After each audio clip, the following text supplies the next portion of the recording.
Welcome to Stories with Grandma Joan. I'm so glad you're here.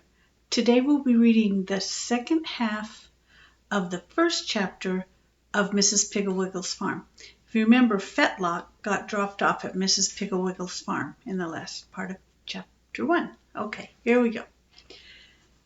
Pay no attention, Mr. Haraway, Mrs. Pigglewiggle said. Wag is the gentlest dog alive. Just drive away quickly. Mr. Haraway did, and when he got home and Mrs. Haraway rushed out to the car and said, "How was Mrs. Pigglewiggle? Did Fetlock like her? Is my dear little boy happy? Did he want to stay?"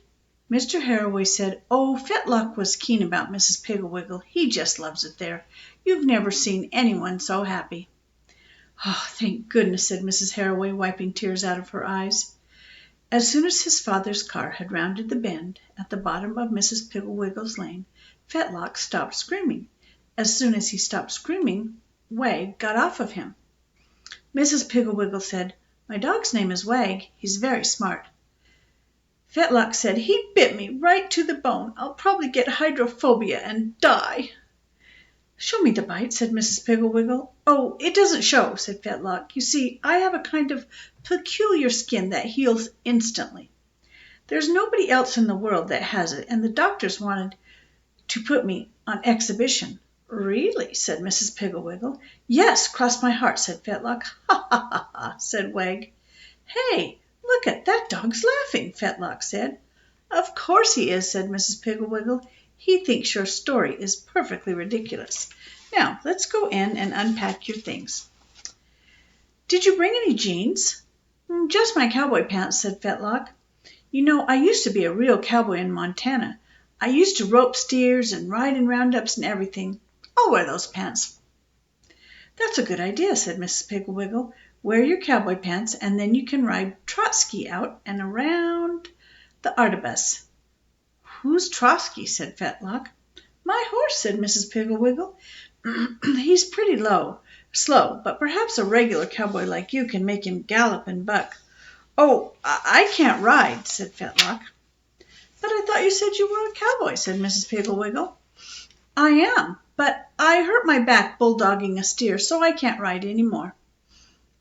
"That's too bad," said Mrs. Pigglewiggle. "Trotsky will be very disappointed.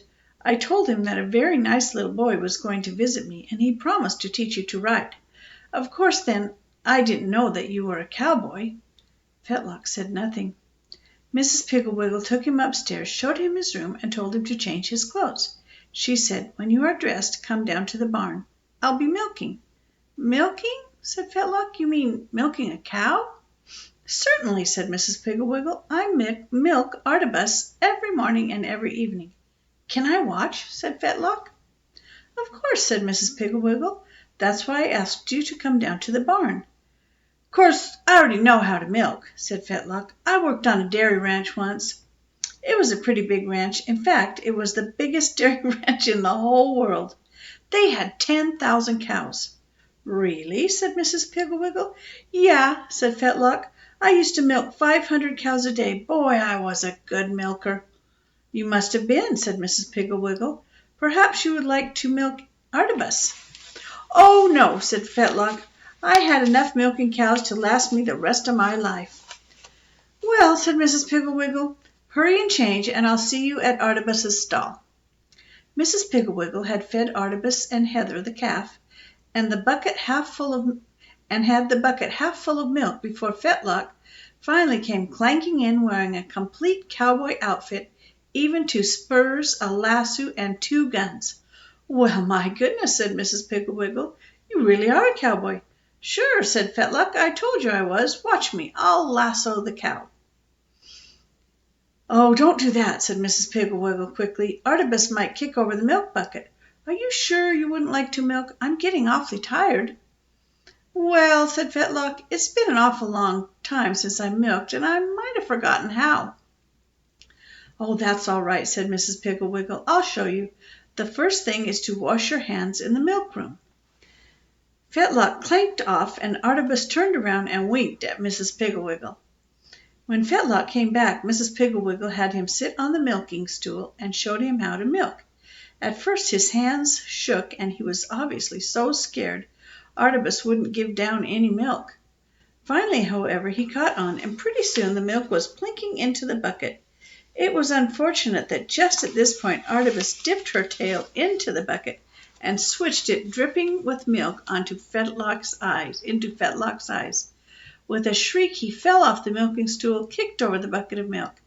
Mrs. Piggle said, "Artibus, aren't you ashamed of yourself? Just when Fetlock was remembering how to milk." Here's a picture.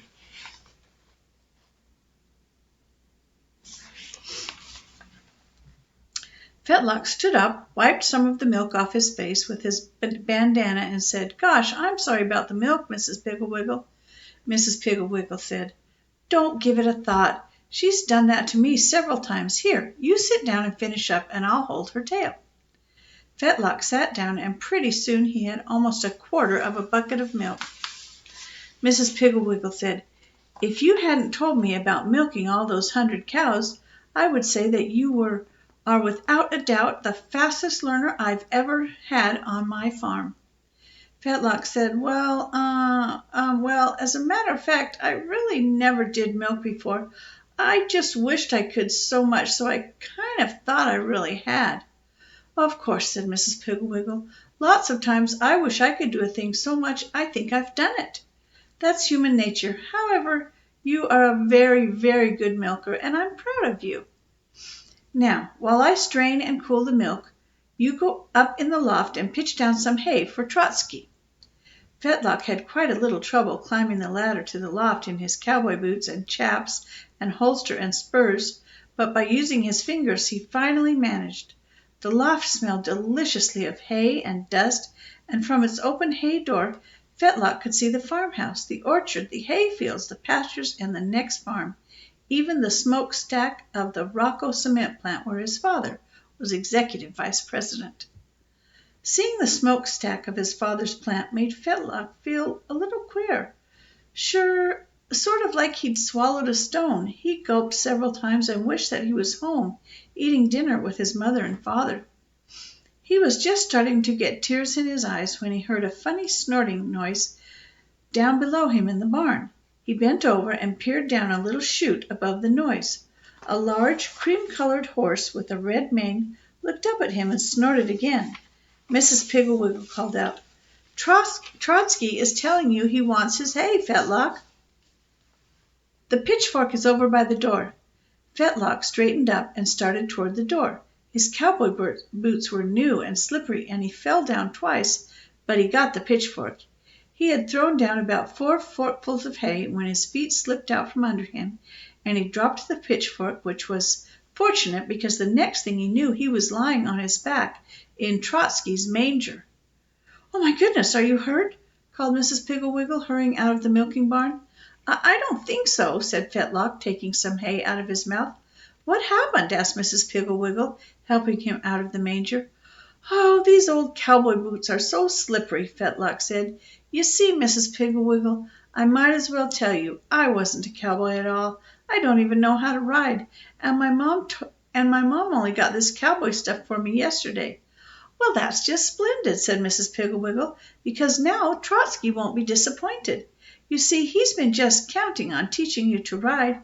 As long as you have on your cowboy suit, what would you say to a ride up and down the lane after supper?" "Oh, yes," said Fetlock.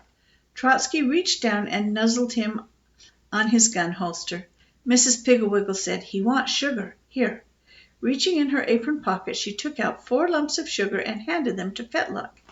He put the sugar on the palm of his hand, and Trotsky delicately lifted it off, lump by lump, with his lips. "Gosh, he's a sweet horse," Fetlock said, beaming up at Mrs. Piggle. "He is," said Mrs. Piggle, "just as long as you don't laugh at him. If you laugh at him, he'll bite you. It's his only weakness." "Don't worry, Trotsky, old boy," Fetlock said. "I'll never laugh at you, never, because I know how you feel. Sometimes I used to bite people who laughed at me." Mrs. Piggle said, "Now I want you to meet Lester, my working pig, and Fanny, the mother pig." And there's another picture.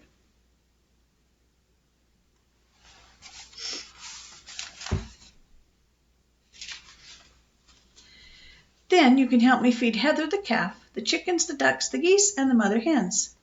From the barnyard a voice shrieked, "What about me? What about Penelope, Mrs. Piggle-Wiggle?"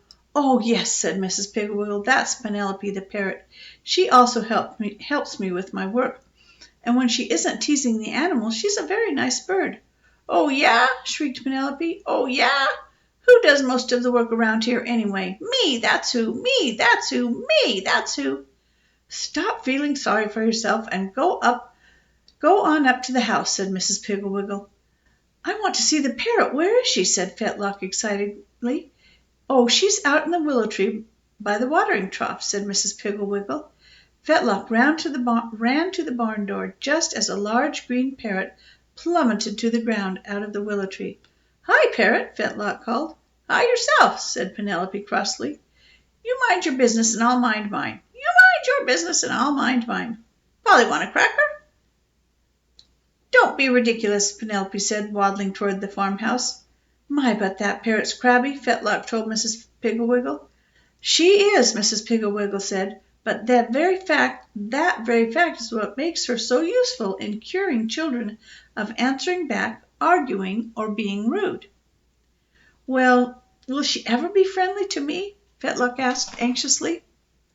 "Oh, of course she will," said Mrs. Piggle-Wiggle. "I'll let you give her supper, and she'll be your friend in 5 minutes. Oh my, it's getting late. Would you gather the eggs for me while I feed the chickens?" "Sure I will," said Fetlock.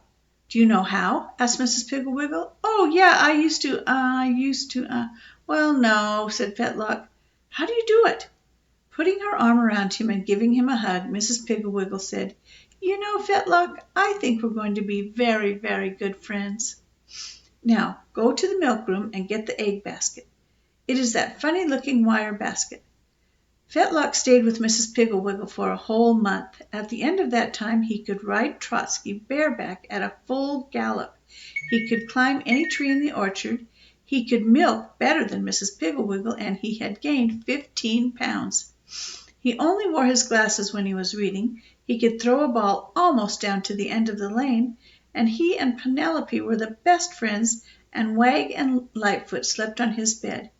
He was terribly sad at the thought of going home until Mrs. Piggle-Wiggle told him that Mrs. Wintergreen had asked him to be in her Cub Scout troop. "Are you sure, Mrs. Piggle-Wiggle?" he said when she told him. "Of course I'm sure," she said. "She called me when you were gathering the eggs last night." Mrs. Piggle-Wiggle had really called Mrs. Wintergreen, who was not very enthusiastic until Mrs. Piggle-Wiggle told her how splendidly Fetlock had turned out. "I mean, you're really positive?" Fetlock asked. "Of course I am, but why are you worried? Why wouldn't they want you in the Cub Scout troop?" "Well," said Fetlock, twisting his right ear, "a long time ago, I mean before I came out here, I used to be an awful big liar. I mean, I told the kids all kinds of stuff, like that my dad was a pitcher for the New York Yankees, and that I used to be a cowboy, and that my dad was an international jewel thief, and my mom was a movie star, all kinds of stuff. And of course the kids didn't believe me, and they made fun of me, and I used to kick and bite them, and they hated me." "Well, you aren't that first child who has done that," said Mrs. Piggle-Wiggle calmly, peeling apples for a pie. "You mean," said Fetlock, "that other kids have made up stuff like that too?" "Of course," said Mrs. Piggle-Wiggle. "It's the most natural thing in the world. You were small and puny, and you weren't good at games, and you had to wear glasses, so you pretended. Of course, now that you're big and strong and can throw a ball clear to the end of the lane and can ride horseback, you don't have to pretend." "I know it," said Fetlock, "and the funny thing is that I don't hate the kids any more. When I think of them, I like them, and I bet they'll like me too." "I bet they will too," said Mrs. Piggle-Wiggle. The day the Harroways were to get Fetlock, Mrs. Piggle-Wiggle asked them to supper, but told them to please come early. They did. They came about 4 o'clock, and when the car turned into the lane, a big, tanned, husky, smiling boy was galloping on a horse to meet them. At first Mrs. Harroway didn't recognize Fetlock at all, but when she was sure it was her son, she was so happy she cried. She said, "Oh, I'm so glad. The next meeting of the earnest workers is going to be at my house. I want everybody to see my Fetlock." Mrs. Harroway was terribly proud of Mr. Harroway was terribly proud of his son, too, especially when he saw him milk a cow. "Well, by golly," he said, "my golly!" Putting his arm around Fetlock, he said, "How would you like me to get season tickets to the baseball game for you and me?" "Oh, boy," said Fetlock, "I would like that." Just then, of course, Artemis dipped her tail in the milk and switched it into Fetlock's face. His father jumped about 3 feet. Fetlock didn't even flinch. Casually wiping his eye with his sleeve, he said, "Say, Dad, hold Artemis's tail for me, will you? Don't be afraid. She won't hurt you." And that is the end of chapter 1. So glad you came today. Happy birthday, Skylar. Bye-bye. See you next time.